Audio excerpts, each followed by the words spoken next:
how to check available storage on Samsung Galaxy S26 Ultra. Let's start the video. First of all, go to app library. Here click on settings app. Now in settings, scroll down and click on device care.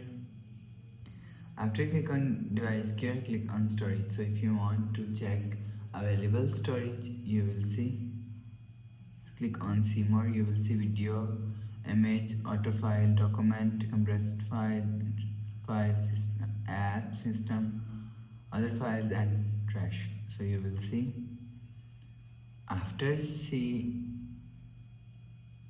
storage, after watching storage, go back to home screen. So that's how you can check available storage on Samsung Galaxy S26 Ultra.